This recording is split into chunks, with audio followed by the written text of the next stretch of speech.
মুভির শুরুতেই দেখতে পাই মানসিক ভারসাম্যহীন এক ব্যক্তি। সে ছেলে সারাদিন চামচ দিয়ে ঘষতে থাকে। এজন্য দায়িত্ব পালনকারী এক কর্মী ডক্টরকে এই বিষয়টি জানায়।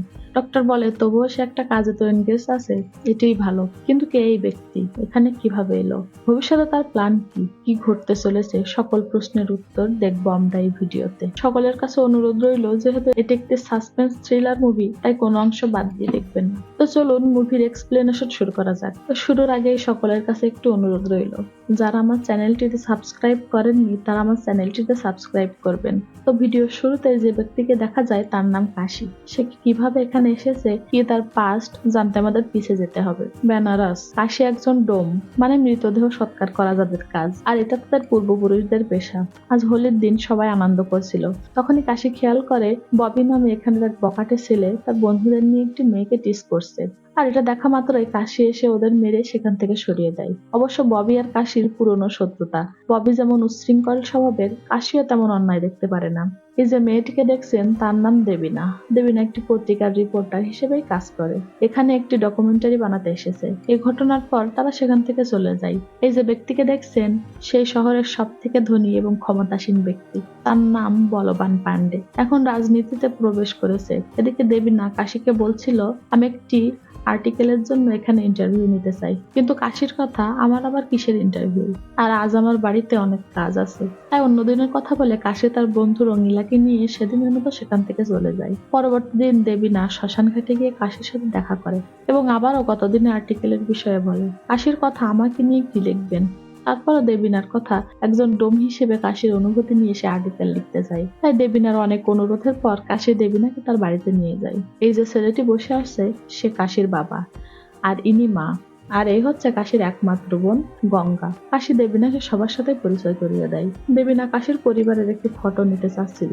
কাশি বলে কোনো সমস্যা নেই। তাই কাশি সবাইকে নিয়ে দাঁড়ালে দেবিনা তার ফোনে একটি ফটো তুলে নেয় এবং জানতে চায় আমাকে বেনারস ঘুরে কবে দেখাবে। তখন কাশি বলে, আপনি যেদিন বলবেন। দেবিনা বলে, ঠিক আছে, আগামীকাল সকাল 10টায় ঘাটে দেখা হবে। পরবর্তী দিন সকালে দেবিনার কথা মতো কাশি সকাল সকাল রেডি হয়ে ঘাটের দিকে চলে যায়। দেখে দেবিনা শাড়ি পরে তার জন্য অপেক্ষা করছে। দেবিনাও দেখে কাশি আজ সেজেগুজে এসেছে। এজন্য দেবিনা বলছিল, আমরা তো এখন বন্ধু, তাই না? তুমি আমাকে নাম ধরেই ডাকতে পারো। এরপর কাশি দেবিনাকে বেনারস ঘুরে দেখাতে শুরু করে। এক এক দিন এক এক সময় এক এক জায়গায় নিয়ে যায় কাশি। আর দেবিনাও ঘুরতে ঘুরতে দুজনের মধ্যে একটা ফিলিং তৈরি হতে যাচ্ছিল। শেষে কাশি দেবিনাকে তার বাড়িতে নামিয়ে দেয়। তখন দেবিনা বলছিল, আজ আমার সাথে ডিনার করো। কিন্তু কাশি বলে, ঘরে বাবা মা অপেক্ষা করছে। আজ দেবিনা একটু অভিমান করে বলে, ঠিক আছে, আমি আর কখনোই তোমাকে ডাকবো না। এরপর কাশি চলেই যাচ্ছিল, কিন্তু অনেক চিন্তা ভাবনা করে কাশি আবার ফিরে আসে এবং দুজন মিলে ওয়াইন খেতে খেতে গল্প করছিল। দেবিনা কাশির কাছে কাশির ফ্যামিলি সম্পর্কে জানতে চাচ্ছিল। কাশিও একে একে সব কথা বলছিল। দুজনের মধ্যেই যেহেতু একটা ফিলিং কাজ করছিল, তাই এক সময় তারা দুজনে ইন্টিমেট হয়ে পড়ে। পরবর্তী দিন দেবিনা কাশিদের বাড়িতে এসে দেখে কাশি রান্না করছে। দেবিনা বলে, আমি গঙ্গার জন্য একটা ড্রেস নিয়ে এসেছি। এজন্য কাশি গঙ্গাকে ডাকে। ড্রেস দেখে গঙ্গা বলছিল, আজ আমি এই ড্রেসটা পরে কলেজে যাব। এর মধ্যে দেবিনার একটি কল আসে। দেবিনা কথা শেষে কাশিকে বলে যে আমার জরুরি মিটিং আছে, পরে কথা বলবো। বলে দেবিনা চলে যায়। এরপর কাশিও ঘাটে চলে যায়। আর ববির লোকেরা কাশিকে দেখে বলছিল, আজকাল দেবিনা ম্যাডামের সাথে খুব ঘোরাঘুরি করছে, মনে হয় কিছু একটা চলছে। তবে কাশি এসব কথা শুনে বলে, পরে এমন হাল করব যে বিনা পানিতে মাছের মতো ছটফট করবে। এরপরে সন্ধ্যায় দেবিনাকে দেখা যায় পুরোনো ঘাটে কাশিকে খুঁজছে। তবে ঘাটে কোথাও না পেয়ে পাশের একটি চায়ের দোকানে গিয়ে দেখে কাশি সেখানে চা খাচ্ছিল। দেবিনা কাশিকে একটু পাশে নিয়ে জানাই, আমি তোমার বাড়ি থেকে আসছি। গঙ্গা কলেজ থেকে এখনো বাড়িতে ফেরেনি। কাশির কথা, ও তো কখনো তো দেরি করে আসে না, চল তো দেখি। বলে কাশি দেবিনাকে নিয়ে তার বাড়ির উদ্দেশ্যে বেরিয়ে পড়ে। তবে যাওয়ার সময় দেবিনা বলছিল ওর ফোনটাও বন্ধ পাওয়া যাচ্ছে। কিন্তু কাশি বলে, ওর কাছে তো কোনো ফোন দেয়নি। দেবিনা বলে, আসলে বাবা মা তোমার কাছে বিষয়টা লুকিয়ে রেখেছে। এরপর বাড়ি ফিরে কাশি তার বাবার কাছে জানতে চায় ও এখনো আসেনি। তারা জানায় এখনো ফেরেনি। কাশি মায়ের কাছে জানতে চায়, তোমাকে কিছু বলে বেরিয়েছিল? কাশির মা বলে, আমিও তো তেমন কিছু জানি না। কাশি আবার জানতে চায়, ওর কাছে কোনো ফোন ছিল? আর এই বিষয়টা তোমরা আমার কাছে কেন লুকিয়েছো? যদি উল্টাপাল্টা কিছু হয়ে যায় তবে তোমরা কিন্তু এর জন্য দায়ী থাকবে। দেবিনা বলে, আগে চল ওর কলেজে গিয়ে খোঁজ নেই। এজন্য কাশি দেবিনাকে নিয়ে গঙ্গার কলেজে যায়। কিন্তু এখন তো কলেজের সব কার্যক্রম বন্ধ হয়ে গেছে। এজন্য কলেজের নাইট গার্ড তাদেরকে ভিতরে ঢুকতে দিচ্ছিল না। তার কথা, গঙ্গা যদি এখানে পড়েও থাকে তাহলে কলেজ ছুটির পরে চলে গিয়েছে, ভিতরে এখন কেউ নেই। কিন্তু তারপরেও কাশি ভিতরে গিয়ে খুঁজে দেখতে চায়। এজন্য তারা নাইট গার্ডকে কিছু টাকা দিয়ে ভিতরে চলে যায়। আর কিছু দূর যেতে না যেতে নাইট গার্ড ল্যাবের মধ্যে আলো দেখে বলছিল, আমি তো ল্যাবের সব আলো বন্ধ করে রেখেছিলাম, তো লাইট অন করলো কে? এরপর তারা ওই ল্যাবের মধ্যে যায়, আর ল্যাবের কোণে অন্ধকারের মধ্যে এই কলেজের এক প্রফেসরকে একটি মেয়ের সাথে দেখা যায়। কাশি প্রথমে ভাবছিল এটাই হয়তো গঙ্গা, তবে কাছে যেতেই দেখলো না, এ তো অন্য মেয়ে।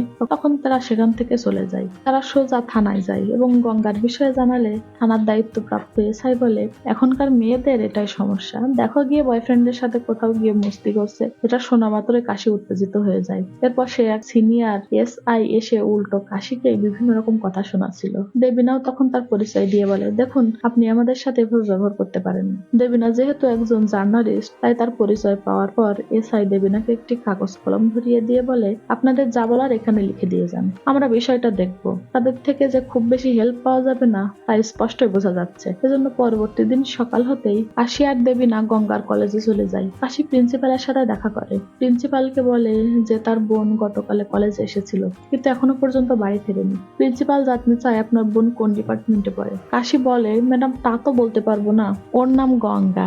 নাম শুনে প্রিন্সিপাল কলেজের রেকর্ড শাখায় কল করে সকল তথ্য নিয়ে কাশিকে বলে, দেখুন গঙ্গা নামে কোনো স্টুডেন্ট আমাদের কলেজে তো পড়ে না, কিন্তু কাশির কথাও তো প্রতিদিনই বাড়ি থেকে কলেজের জন্য বের হতো। প্রিন্সিপাল বলে, বাড়ি থেকে বের হয়ে কোথায় যেত সেটা আপনাদের দেখার কথা, আমাদের বিষয় না। এটা শুনে কাশি উত্তেজিত হয়ে যায় এবং বলে, নিশ্চয় কলেজের কোনো ঘাপলা রয়েছে, আমি সবাইকে দেখে নিব বলে এই কাশিটা বেরিয়ে যায়। তবে প্রিন্সিপালের রুমের বাইরে এসে কাশি দেবিনাকে বলছিল, এটা কিভাবে সম্ভব, গঙ্গা তো এই কলেজে পড়তো, কয়েকবার এই কলেজে আমি নিজেই ওকে নামিয়ে দিয়ে গেছি। দেবিনাও বলে, কিছু তো একটা ঝামেলা হয়েছে, দাঁড়াও আমি খুঁজে বের করছি, কিন্তু আমাকে এটা বলো, ও কলেজে ছাড়া আর অন্য কোথাও কি যেত? এমনকি দেবিনাও এটা বলছিল, কেউ তো নিশ্চয়ই কলকাঠি নার্সে হতে পারে, তোমার কোনো পুরনো শত্রু। তো এটা শোনার পর কাশি দেবিনাকে নিয়ে ববির কাছে যায় এবং ববির কাছে জানতে চায় তার বোন গঙ্গা কোথায়। কিন্তু কাশির কথা শুনে ববির লোকজন হেসে ওঠে এবং ববি বলে, তুই তো আগে থেকেই পাগল, নতুন করে আবার কিসের পাগলামি শুরু করেছিস? কাশির কথা, আমার বোন কোথায় সেটা বল। ববি বলে, জানি কোথায়, কিন্তু বলবো না, তোর যা করার করে নিস। এটা শোনা মাত্রই কাশি ববি আর ববির লোকজনদের বেদম পেটাতে শুরু করে। এক পর্যায়ে দেবিনা কাশিকে অনুরোধ করে বলে, দেখো এসব মারামারি বন্ধ করো, আমি খুঁজে বের করার চেষ্টা করছি। দেবিনা অনেক বুঝিয়ে সুঝিয়ে কাশিকে সেখান থেকে নিয়ে যায়। পরবর্তী দিন কাশির হাতে মার খেয়ে ববি আর তার লোকজন নিয়ে ঘাটেই বসেছিল। দেবিনা ববির সাথে দেখা করতে আসে এবং ববিকে বলে, তোমার সাথে আমার কিছু কথা আছে। দেবিনা ববিকে একটু আড়ালে ডেকে নিয়ে ববির সাথে কিছুক্ষণ কথা বলে। এরপর সন্ধ্যায় দেবিনা কাশির সাথে দেখা করে এবং কাশিকেও বলে, দেখো আমি ববির সাথে কথা বলেছি, ববি গঙ্গার বিষয়ে কিছুই জানে না, আর আমি গঙ্গার কলেজেও খোঁজ নিয়েছি, সেখানে শ্রুতি নামে গঙ্গার এক বান্ধবী আছে, ও হয়তো গঙ্গার বিষয়ে কিছু জানে। এজন্য পরবর্তী দিন সকাল হতেই কাশি আর দেবিনা শ্রুতির সাথে দেখা করতে গার্লস হোস্টেলে যায়। শ্রুতি দেবিনা আর কাশিকে দেখে বলে, আপনাদের দুজনকে আমি কলেজে দেখেছিলাম, তখনই আপনাদের সাথে কথা বলার চেষ্টাও করেছি, গঙ্গা আর আমি একই ক্লাসে পড়ি। দেবিনা জানতে চায়, তাহলে গঙ্গা এখন কোথায়? শ্রুতি বলে, তা আমি বলতে পারবো না, তবে কয়েকদিন যাবৎ গঙ্গা কেমন যেন একটা আপসেট ছিল। আপসেটের কারণ জানতে চাইলে শ্রুতি বলে, আমাদের ক্লাসের অভিমন্যু নামের এক ছেলে আছে। শ্রুতি অভিমন্যু আর গঙ্গার সম্পর্কে সবকিছু জানায়, যে তারা কিভাবে ভালোবাসায় জড়িয়েছিল। সাথে শ্রুতি এটাও জানায় অভিমন্যু বলবান পান্ডের ছেলে। অভিমন্যু আর গঙ্গার রিলেশনের কথা জানতে পেরে বলবান পান্ডে অভিমন্যুকে বলেছিল, একজন ডোমের মেয়ের সাথে রিলেশন করা মোটেই ভালো দেখায় না, তোমার যদি রিলেশন করার ইচ্ছায় থাকে, তোমার যদি আনন্দ ফুর্তি করার ইচ্ছায় থাকে, আমাদের সমকক্ষ কারোর সাথে করো, যা কিছু করবে চিন্তা ভাবনা করেই করবে, আমি যেন তোমাকে ওই মেয়ের সাথে আর কখনো না দেখি। শ্রুতি বলে, অভিমন্যু বাবার নিষেধ করা সত্ত্বেও গঙ্গার সাথে রেগুলার দেখা করত, ওরা তো মাঝে মাঝে ক্লাস ফাঁকি দিয়ে বিভিন্ন রেস্টুরেন্টে, এমনকি বন্ধুদের সাথে রুমেও চলে যেত, মাঝে মাঝে তো আবার আঙ্কেলের ফার্ম হাউসও চলে যেত। এরপর একদিন গঙ্গা আমাকে জানালো ও প্রেগনেন্ট। অভিমন্যু বিষয়টা জানতো, আর মূলত এই কারণ নিয়ে গঙ্গা বেশ কিছুদিন যাবৎ আপসেট ছিল। এরপর আর গঙ্গার সাথে আমার দেখা হয়নি, আমি আর ওদের বিষয়ে তেমন কিছুই জানি না, এটা বলে শ্রুতি চলে যায়। আর এই সকল কিছু জানার পর কাশি মানতেই পারছে না এত কিছু হয়ে গেছে, অথচ সে কিছুই জানে না। তবে কাশি শুধু এটা বলে, আমি ওই ছেলেকে ছাড়বো না। কাশি দেবিনাকে নিয়ে অভিমন্যুদের বাড়িতে যায়, কিন্তু সেখানে ওয়াচম্যান জানায় 1 সপ্তাহ যাবৎ বাড়িতে নেই, সবাই বাইরে ঘুরতে গেছে। কাশি বাড়ি ফিরে এসে দেখে তার বাবা মা উঠানেই বসে আছে। কাশিকে দেখে তারা জানতে চায়, ওর কোনো খোঁজ পেলি? কাশি শুধু বলে, তোমরা চিন্তা করো না, আমি একে খুঁজেই বের করব। এরপর কাশি দেবিনার সাথে দেখা করে। দেবিনা বলে, কাল রাতে তুমি চলে যাওয়ার পর আমার শ্রুতির সাথে কথা হয়েছিল। তোমাকে রাগান্বিত দেখে ও কিছু কথা লুকিয়েছিল। আসলে অভিমন্যুর বাবা কখনো ওদের সম্পর্কটা মেনে নিত না, এজন্য ওরা কোর্ট ম্যারেজ করার সিদ্ধান্ত নিয়েছিল। অফিসের কাজে আমাকে আজ লখনৌ যেতে হবে, ফিরতেও রাত হবে, তাই তুমি কোর্টে গিয়ে খোঁজ নাও। যদি এমনটা হয়েও থাকে তাহলে গঙ্গা খুঁজতে সহজ হবে। এজন্য কাশি কোর্টে যায় এবং ম্যারেজ রেজিস্ট্রারের কাছে তথ্য জানতে চায়, কিন্তু রেজিস্ট্রার অফিসের এই লোকটি কিছুতেই কাশিকে সেই তথ্য দিচ্ছিল না। কাশি তাকে সবকিছু খুলে বললেও তারপরে এসে দিতে না চাইলে কাশি অন্য পন্থা অবলম্বন করে। তখন ভয় পেয়ে সেই ব্যক্তি ফাইল বের করে চেক করে জানায় 5 দিন আগে বিয়ের আবেদন দিয়েছিল, কিন্তু পরে আর আসেনি। এটা জানার পরেই কাশি সোজা বলবান পান্ডের বাড়িতে যায়। ভাগ্যক্রমে বলবান তখন বাড়ি থেকে বের হচ্ছিল। এ সময় কাশির সাথে দেখাও হয়। কাশি বলে, দেখুন স্যার, আমার বোন গঙ্গা আর আপনার ছেলে অভিমন্যু একে অন্যকে ভালোবাসে। ওরা কোর্টে বিয়ের আবেদনও করেছিল। আমার বোনকে খুঁজে পাওয়া যাচ্ছে না। অভিমন্যু নিশ্চয় জানে ও কোথায়, কিন্তু বলবান প্রথমে সব অস্বীকার করে। তারপরে বলে অভিমন্যু মাসুরিতে ঘুরতে গেছে, 1 সপ্তাহ পর ফিরবে, ফিরলে আমি কথা বলে জানাবো। কিন্তু কাশির কথা 1 সপ্তাহ অপেক্ষা করা তার পক্ষে সম্ভব না, এখনই জবাব চাই। বলবান বলে, তোমার বোন অন্য কারোর সাথে ফুর্তি করে বেড়াচ্ছে আর আমার ছেলের উপর দোষ চাপিয়ে দিচ্ছ। তোমার সব চাল আমি বুঝি। বলবানের কথা শুনে কাশি উত্তেজিত হয়ে যায়। কাশি বলে, গঙ্গার যদি কিছু হয় আমি নিজ হাতে তোর আর তোর ছেলের চিতায় আগুন দিব, বলে কাশি চলে যায়। তবে কাশি সেখান থেকে গিয়ে দেবিনাকে কল করে সব জানায় যে কোর্টে ওরা বিয়ের আবেদন করেছিল আর বলবানের সাথেও তার দেখা হয়েছে। দেবিনা জানতে চায় অভিমন্যু এখন কোথায়। কাশি বলে, তার বাবা বলল মাসুরিতে ঘুরতে গেছে, 1 সপ্তাহ পর ফিরবে। দেবিনা বলে, দেখো, গঙ্গা হয়তো অভিমন্যুর সাথেই থাকতে পারে, তাই আমাদের মাসুরি যাওয়া উচিত। এজন্য পরবর্তী দিন সকালে তারা দুজনই মাসুরি চলে যায় এবং মাসুরিতে গিয়ে বিভিন্ন হোটেলে অভিমন্যুকে খুঁজতে থাকে। যদিও যদিও কোনো হোটেলই তাদের তথ্য দিতে চাচ্ছিল না, কিন্তু দেবিনা জানায় ওরা আমাদের বন্ধু আর আমরা ওদেরকে বাড়িতে সারপ্রাইজ দিব বলে এসেছি। এটা বলাতে হোটেল কর্তৃপক্ষ তাদের লগবুক চেক করে এবং একটি হোটেলে চেক করে জানা যায় অভিমন্যু এই হোটেলে আছে, সাথে একটি মেয়েও আছে। তার মানে নিশ্চয় এটা গঙ্গাই হতে পারে। আর এটা শোনা মাত্রই কাশিরা দ্রুত অভিমন্যুর রুমে চলে যায়। কাশি বাইরে দাঁড়িয়ে দরজায় নক করছে। এদিকে আবার অভিমন্যু ওই মেয়েটিকে নিয়ে শাওয়ার নিচ্ছিল। বারবার দরজা নক করার শব্দ পেয়ে অভিমন্যু দরজা খুলতেই কাশি অভিমন্যুর কাছে জানতে চায় গঙ্গা কোথায়। কিন্তু অভিমন্যু বলে, কিসের গঙ্গা, আমি কোনো গঙ্গা নামে তো কাউকে চিনি না। তখন অভিমন্যুর গার্লফ্রেন্ড বেরিয়ে আসে আর তাকে দেখে কাশি বলে ওঠে, ও আমার বোনকে ধোকা দিচ্ছিল।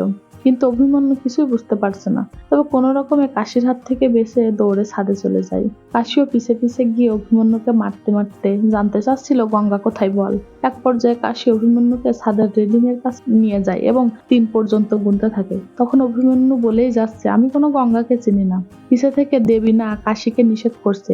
অভিমন্যুর গার্লফ্রেন্ডও এসে পড়েছে, কিন্তু 3 পর্যন্ত গুনতেই কাশি অভিমন্যুকে ছাদ থেকে ফেলে দেয় আর সাথে সাথে অভিমন্যু মারা যায়। তবে পুলিশ আসার আগেই কাশি আর দেবিনা মাসুরি থেকে বেরিয়ে পড়ে। দেবিনা বলছিল, পুলিশ এতক্ষণ আমাদেরকে খুঁজতে শুরু করেছে, কিন্তু কাশির কথা, আমি যা করেছি ঠিকই করেছি। একবার বেনারস যাই, বাবা মাকেও সব জানিয়ে দিব। তবে কথার মাঝেই বেনারস পুলিশ থেকে কল করে জানায় তারা গঙ্গার বিষয়ে কোনো তথ্য পেয়েছে। কাশি যেন দ্রুতই তাদের সাথে দেখা করে। এজন্য মাসুরি থেকে ফিরেই তারা থানায় যায় আর পুলিশ তাদেরকে অ্যাম্বুলেন্সে থাকা একটি ডেড বডি দেখায়, কিন্তু ডেড বডির চেহারাটা জ্বলে গেছে, মুখ দেখে আইডেন্টিফাইড করা যাচ্ছিল না। তবে পরনের ড্রেসটি দেখে দেবিনা বলে, এই ড্রেসটাই তো আমি গঙ্গাকে দিয়েছিলাম। আবার কাশিরও মনে পড়ে গঙ্গাও বলেছিল আজ আমি এই ড্রেসটাই পরে কলেজে যাব, তার মানে এটাই গঙ্গার বডি। এরপর কাশি নিজে দাঁড়িয়ে থেকেই গঙ্গার সৎকার করে আর সৎকার শেষ অভিমন্যুর খুনের দায়ে পুলিশ কাশিকে অ্যারেস্ট করে নিয়ে যায়। থানায় নিয়ে এসআই কাশিকে মারতে মারতে জানতে চাচ্ছিল ওকে কেন মেরেছিস, কিন্তু কাশির কথা, ও আমার বোনের সাথে প্রেমের নাটক করে ওকে ধোকা দিচ্ছিল, তাই আমি ওকে মেরে ফেলেছি। কিন্তু এসআই এর কথা, তোর কাছে কোনো প্রমাণ আছে যে তোর বোনের জন্যই খুন করেছিস? সেও তো মারা গেছে, এখন সারা জীবন জেল কাট। এরপর দেবিনা দেখা করতে এলে কাশি দেবিনাকে বলে, যার জন্য খুন করলাম সে তো আর নেই, বাবা মা তাদের জীবন পার করে ফেলেছে, এখন আমার জীবনের কোনো মূল্য নেই, তুমি অন্য কাউকে ভালোবেসো। কিন্তু দেবিনা বলে, বিষয়টা এমন না, আমাদের মনে হয় আমাদের কোথাও ভুল হয়েছে, কারণ অভিমন্যু মাসুরিতে থাকাকালীন এখানে গঙ্গার বডি পাওয়া গিয়েছে। গঙ্গার যখন মৃত্যু হয়েছে অভিমন্যু তখন মাসুরিতেই ছিল, তার মানে এটা দাঁড়াচ্ছে গঙ্গাকে অন্য কেউ খুন করেছে আর আমি তাকে খোঁজার চেষ্টা করছি। আশিও বলে, যে কোনো মূল্যে ওকে খুঁজে বের করো, আমি নিজ হাতে ওকে মারবো। দেবিনা বলে, দেখো, তুমি জেলে গেলে গঙ্গাকে ন্যায় বিচার দিতে পারবে না, এজন্য কোনো অবস্থাতেই স্বীকার করবে না যে তুমি অভিমন্যুকে খুন করেছো। কাশি বলে, আমি তো বলে দিয়েছি। কিন্তু দেবিনার কথা পুলিশকে দেওয়া দেওয়া স্টেটমেন্ট কোর্ট কখনোই অ্যাকসেপ্ট করে না। এদিকে বলবান পান্ডে অ্যাডভোকেট মিশ্রার কাছে গিয়ে মিশ্রাকেও বলছে যে কোনো মূল্যে কাশির যেন ফাঁসির রায় হয়। মিশ্রা বলে, আপনি চিন্তা করবেন না, বাকিটা আমি দেখছি। এরপর 1 সপ্তাহ পর কেসের প্রথম শুনানির দিন আসে। প্রথমে মিশ্রা কাশির বিরুদ্ধে অভিমন্যুকে খুনের অভিযোগ তোলে, কিন্তু কাশির পক্ষে রুকুল সিনহা বলে এটা তো কোনো খুনেরই কেস নয়, কারণ কাশি যেখানে গঙ্গার খোঁজে অভিমন্যুকে জিজ্ঞাসাবাদ করতে গিয়েছিল, কিন্তু অভিমন্যু যাতে সত্যিটা বেরিয়ে না আসে সেজন্যই ছাদ থেকে লাফিয়ে পড়েছে। এরপর মিশ্রা বলবান পান্ডেকে ডাকে এবং বলবান পান্ডেও জানায় সেদিন রাতে কাশি তার নিজ বাড়িতে গিয়ে তাকে থ্রেট দিয়েছিল, যদিও গঙ্গাকে খুঁজে না পাই তাহলে আমাকে এবং আমার ছেলেকে খুন করবে। মিশ্রা বলে তার মানে কাশি গঙ্গাকে না পেয়ে অভিমন্যুকে খুন করেছে। তবে সিনহা বলবান পান্ডেকে জিজ্ঞাসাবাদ করতে গিয়ে বলে, কাশি মারার আগেই তো তোমার ছেলে মারা গেছে, নয়তো তোমার ছেলে গঙ্গার সাথে যা করেছে তার জন্য ওর মৃত্যুই হতো। আর যদি সত্যিটা প্রকাশ পায় না, তোমার সাথে তোমার বংশের সবাইকে শেষ করে ফেলবো। আর সিনহার মুখে এমন কথা শোনা মাত্রই বলবান উত্তেজিত হয়ে সিনহার গলার কলার ধরে বলে, তোর এত বড় সাহস, আমি তোকে মেরেই ফেলবো। মূলত সিনহা ইচ্ছা করেই বলবান পান্ডেকে উত্তেজিত করেছে, কারণ সিনহা কোর্টকে এটাই বোঝাতে চায় সাধারণ একটা কথায় বলবানের মতো একজন নামি দামি লোক তার মেজাজ ধরে রাখতে পারেনি। সেখানে কাশির মতো একজন ডোম, যেখানে তার বোন মিসিং, কাশি কিভাবে তার মেজাজ ঠিক রাখবে? আর ওই মুহূর্তে উত্তেজিত হয়ে যে কোনো কিছু বললেই বাস্তবে সেটা হয় না। এরপর মিশ্রা এসআই কে ডাকে। এসআই বলে কাশি নিজেই স্বীকার করেছিল যে অভিমন্যুকে খুন করেছে, কিন্তু পুলিশের কাছে দেওয়া স্টেটমেন্ট কোর্ট অ্যাকসেপ্ট করছে না। তাই মিশ্রা ওই হোটেলের ম্যানেজার, হাউসকিপিং এবং এবং অভিমন্যুর গার্লফ্রেন্ডকেও জিজ্ঞাসাবাদ করে। তারা সবাই কাশি এবং দেবিনার কথা বলে, যে তারা সেদিন এসেছিল এবং ওই দিন যা যা হয়েছিল সবই জানায়। কিন্তু সিনহা জানতে চায় কাশি যখন অভিমন্যুকে ছাদ থেকে ফেলে দিল তখন তারা কোথায় ছিল, স্বচক্ষে দেখেছে কিনা। তখনই হোটেলের ম্যানেজার এবং হাউসকিপিং জানায় তারা তো দেখতে পায়নি, তবে কাশিকে অভিমন্যুকে ধাওয়া করে ছাদে নিয়ে যেতে দেখেছে।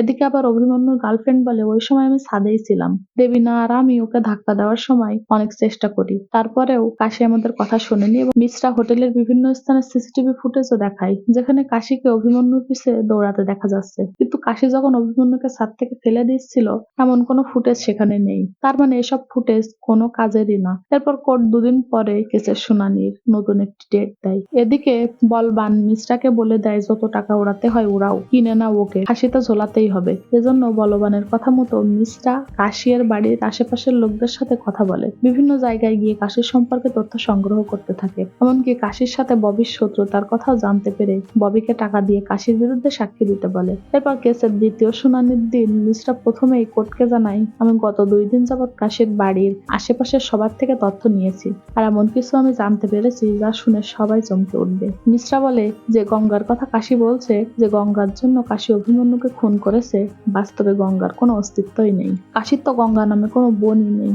আর এটা সত্যতা প্রমাণ করতে মিশ্রা ববি সহ আরো কয়েকজনকে জবানবন্দি নেয়। তারাও জানায় ওর তো কোনো বোনই নেই, ও তো একটা পাগল, সবসময় একাই কথা বলতে থাকে, মনে হয় আশেপাশে কেউ আছে, কিন্তু বাস্তবে কেউ থাকে না। আবার কেউ বলছিল ওকে তো মনে হয় ভূতে ধরেছে। কলেজের সেই প্রিন্সিপালও জানায় গঙ্গা নামে কোনো স্টুডেন্ট আমাদের কলেজে কখনো অ্যাডমিশনই নেয়নি। তবে তাদের কথার জবাবে সিনহা বলে সব সাক্ষী বিক্রি হয়ে গেছে। সিনহা এর জন্য কাশির বন্ধুদেরও ডাক, তবে তারা সবাই বলে ওরা মিথ্যা বলছে, আমরা গঙ্গাকে খুব স্নেহ করতাম, মাঝে মাঝে কলেজেও ড্রপ করে দিতাম। শ্রুতিও বলে গঙ্গা আমার সাথে একই কলেজে পড়তো, ওরা আর অভিমন্যুর সম্পর্ক ছিল, এমনকি গঙ্গা প্রেগনেন্ট হয়ে গিয়েছিল। তবে যেদিন আমি জানতে পারি তারপর থেকে আমি আর গঙ্গাকে দেখতে পাইনি। দেবিনা বলে আমিও গঙ্গার সাথে দেখা করেছি, গঙ্গা যদি এক্সিস্টই না করবে, পুলিশ যে বডিটি পেয়েছিল সেটি তাহলে কার? এই কথার জবাবে মিশ্রা এসআইকে ডেকে জানতে চাই ওই বডি যে গঙ্গারই ছিল আপনারা কিভাবে আইডেন্টিফাই করেছিলেন? এসআই বলে চেহারা পুরো জ্বলে গিয়েছিল, পরনের কাপড় দেখে কাশি আর দেবিনা কনফার্ম করেছিল। মিশ্রা দেবিনাকে ডেকেও সেম কোশ্চেন করে, তবে দেবিনা বলে কারণ গঙ্গাকে ওই ড্রেসটি আমি গিফট করেছিলাম। আর এরপরই মিশ্রা সেম আরেকটি ড্রেস দেখিয়ে বলে এমন ড্রেস বেনারসে বহু দোকানে বিক্রি করে, অনেকেই কিনেছেও, শুধু ড্রেস দেখে আপনি কিভাবে কনফার্ম করলেন যে ওটা গঙ্গারই বডি ছিল?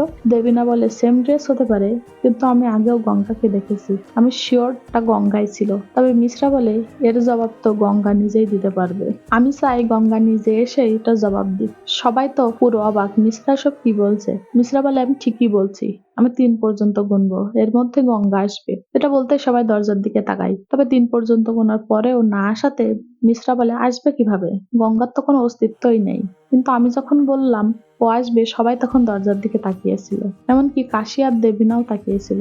তার মানে তারাও শিওর না ওই বডি গঙ্গারই ছিল। তবে এতে করে এখনো প্রমাণ হচ্ছে না যে গঙ্গার কোনো অস্তিত্ব নেই। এজন্য কোর্ট নতুন একটি তারিখ দেয় এবং ওই তারিখে কাশির বাবা মাকেও কোর্টে হাজির করতে নির্দেশ দেয়। তৃতীয় শুনানির দিন কোর্টের নির্দেশনা মতো কাশির বাবা মাকে কোর্টে হাজির করার কথা ছিল, কিন্তু রঙিলা এসে জানায় আমি কাশির বাড়ি থেকে এসেছি, কাশির বাবা মাকে কোথাও খুঁজে পাওয়া যাচ্ছে না। সিনহা তখন কোর্টকে বলে তার মানে কাশির বাবা মাকে অপহরণ করা হয়েছে, আর এটা নিশ্চয় বলবান পান্ডের কাজ। কাশিও বলছে যদি আমার বাবা মার কিছু হয় তাহলে আমি কাউকেই ছাড়বো না। তবে মিশ্রা বলে কাশির বাবা মা বাড়িতেই নেই। এটা একটা হাস্যকর কথা। এরপর মিশ্রা কাশির বাবার বন্ধু চুম্বনকে ডাকে এবং চুম্বনের জবানবন্দি শোনার পর সবার তো মাথায় আকাশ ভেঙে পড়ে। চুম্বন বলে আমি আর কাশির বাবা অনেক কাছের বন্ধু ছিলাম। কাশি যখন ছোট ছিল প্লেগে ওর বাবা মা এবং ছোট বোন গঙ্গা মারা গিয়েছিল, কিন্তু এরপরেও কাশি তাদেরকে দেখতে পেত। তবে আমরা কখনোই কাশিকে এই বিষয়ে জানাইনি। এটা শুনে কাশি বলে চাচা আপনিও বিক্রি হয়ে গেলেন। তবে কোর্ট চুম্বনের জবানবন্দির ভিত্তিতে আগে কাশির মানসিক স্বাস্থ্য পরীক্ষা করানোর নির্দেশ দেয়। এজন্য কোর্টের নির্দেশনা মতো কাশির মানসিক স্বাস্থ্য কেন্দ্রে নেওয়া হয়। কাশি তখন ডক্টরকে বলছিল দেখুন আমি গরিব হতে পারি কিন্তু আমি পাগল নই, ওরা সবাই টাকার জন্য বিক্রি হয়ে গিয়েছে, আমি কাউকেই বিশ্বাস করতে পারছি না। ডক্টর বলে দেখো আমি কারোর কাছেই বিক্রি হইনি, আর আমি তোমাকে পাগল বানাতেও আসিনি, আমি আমার দায়িত্বটুকুই পালন করতে এসেছি, আমাকে সব খুলে বলো। এরপর কাশি ডক্টরের কাছে গিয়ে সবকিছু খুলে জানায়। পরবর্তী শুনানির দিন প্রথমে ডক্টরকে ডাকলে ডক্টর কাশিকে কিছু প্রশ্ন করে।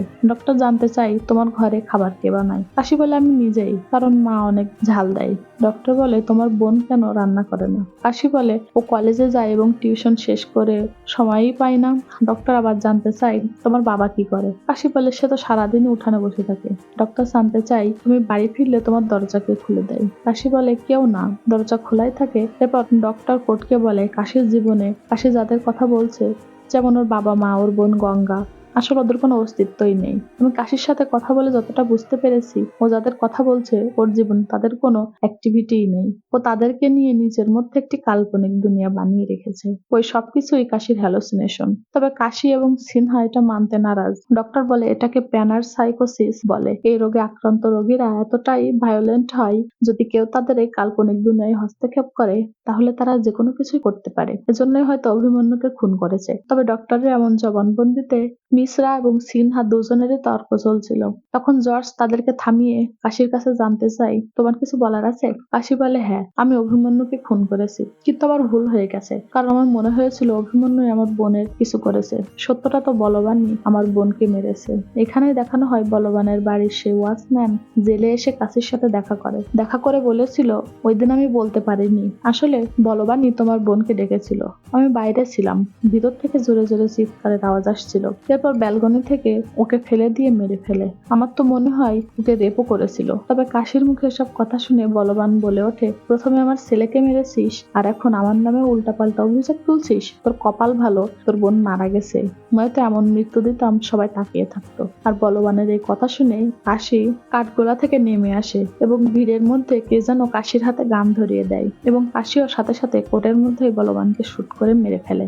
এরপর কোর্ট কাশির মানসিক অবস্থার জন্য কাশিকে মানসিক স্বাস্থ্য কেন্দ্রে পাঠায়। এই হচ্ছে মূলত কাশির পাস্ট। এরপর আমাদের ম্যারেজ রেজিস্টার অফিসের সেই লোকটাকে দেখানো হয়। কাশিকে নিয়ে পত্রিকায় একটি আর্টিকেল এসেছে, আর সেটা দেখেই ওই লোকটি দ্রুত মানসিক স্বাস্থ্য কেন্দ্রে গিয়ে কাশির সাথে দেখা করে। আর এরপরে রঙিলা দেখা করতে আসে। রঙিলাকে দেখে কাশি বলছিল ভালো মানুষটাকে পাগল বানিয়ে দিলি, সাইকো কিলার বানিয়ে দিলি। কাশি রঙিলার কাছে তার বাবা মায়ের খবর জানতে চাই। রঙিলা বলে তোর জন্য মন্দিরে গিয়েছিল, এখন এসে পড়েছে। তবে কাশি এখনো কনফিউজ। কাশি আবার বলে দেখ ভাই সত্যি করে বল তুই আমার বাবা মা আর গঙ্গাকে দেখেছিস? তো রঙিলা বলে হ্যাঁ দেখেছি, তুই কি বলছিস এগুলো? কাশি আবার বলে বলতো মা দেখতে কেমন? রঙিলা বলে বুড়ি হয়ে গেছে, ফর্সা, সামনের চুল পাকা। কাশি বলে মায়ের সামনের দুটি দাঁত পড়ে গিয়েছিল, তুই দেখেছিলি? তো রঙিলা বলে চাচির তো বয়স হয়েছে এজন্যই পড়েছে। কিন্তু তখনই কাশি বলে ওঠে না রে রঙিলা, মায়ের দাঁত আছে। তার মানে কাশি এটা বুঝতে পারছে রঙিলাও তার সাথে নাটক করছে। আর এখানে আমাদের দেখানো হয় ম্যারেজ রেজিস্টার অফিসের ওই লোকটা এসে কাশিকে দেবিনার ফটো দেখিয়ে বলেছিল তুমি তোমার যে বোনকে খুঁজছো এই তো সেই গঙ্গা। কাশি বলে ওঠে না এ তো গঙ্গা না, এ দেবিনা। কিন্তু সে বলে এই তো অভিমন্যু আর তার বিয়ের অ্যাপ্লিকেশন করেছিল, আমাকে তো সে বলেও দিয়েছিল তার নামই গঙ্গা। তবে দেবী নাকি কোনো চাল চেলেছে?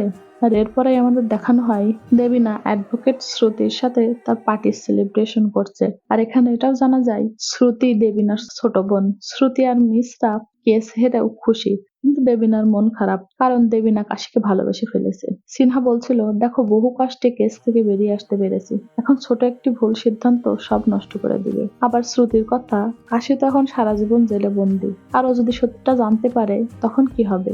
দেবিনার কথা, আমি ওকে বের করব, আমি ওর চিকিৎসা করাবো, আর আমি নিজে গিয়ে ওর কাছে সবকিছু খুলে বলবো। আমার মন বলছে কাশি আমাকে ক্ষমা করে দিবে। আর এরপরে দেবিনা কাশির সাথে দেখা করতে মানসিক স্বাস্থ্য কেন্দ্রে যায়। দেবিনাকে দেখে কাশি বলে, তুমি সব জানতে তাই না? দেবিনাও তখন তার ফোনে তোলা সেই ফটো দেখিয়ে বলে, আমি দুঃখিত কাশি। আর এখানে দেখা যায় ফটোতে কাশি ছাড়া সেখানে কেউ ছিল না। দেবিনা বলে, তবে আমি তোমাকে বাঁচাতে অনেক চেষ্টা করেছি। কিন্তু কাশির কথা, আমি তো তোমাকে ভালোবেসেছিলাম, এটাই আমার দোষ? আমি তো ভালো মতোই জীবনযাপন করছিলাম, সব কেড়ে নিলে কেন? এরপর দেবিনার কথাই আমরা আসল কারণটা জানতে পারি।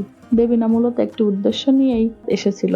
এরপর দেবিনা কাশিকে দেখতে পায়, তবে কাশি যেদিন দেবিনাকে তার বাড়িতে নিয়ে যায়, দেবিনাও বুঝতে পারে কাশির আসলে কি সমস্যা। এজন্য দেবিনা কাশিকে নিয়েই তার মিশন স্টার্ট করে। দেবিনা প্রথমে কাশির মনের মধ্যে জায়গা করে কাশির কন্ট্রোল নিয়ে নেয়। দেবিনা দেখছিল কাশি গঙ্গাকে খুবই ভালোবাসে, তাই দেবিনা গঙ্গাকে ব্যবহার করে গঙ্গার নিখোঁজের নাটক সাজায়। গঙ্গার বান্ধবী শ্রুতি আসলে তারই ছোট বোন, আর দেবিনার কথাতেই শ্রুতি গঙ্গার আর অভিমন্যুর মিথ্যা প্রেমের কাহিনী শুনিয়েছিল।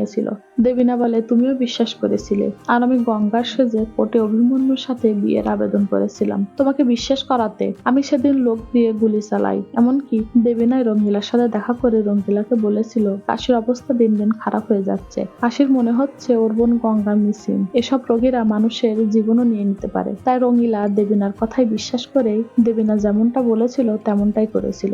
রঙ্গিলাও কাশির ভালোর জন্যই তেমনটাই করে গেছে, যেটা কাশিও বুঝতে পারেনি। তবে কাশি জানতে চায় গঙ্গার যে লাশ পাওয়া গিয়েছিল সেটা কার। এখানে জানা যায় দেবিনা সেদিন ববির সাথে দেখা করে ববিকে টাকা দিয়ে একটি বেওয়ারিশ মেয়ের লাশ জোগাড় করতে বলেছিল, আর ববি দেবিনার কথা মতোই ওই লাশটিকে ওই ড্রেস পরিয়ে একটি জায়গায় ফেলে রেখেছিল। তার মানে সব ছিল সাজানো নাটক। এই সব কিছু শুনে কাশি জানতে চাই, একজন ভোলা ভালা মানুষকে কেন খুনি বানালো দেবিনা?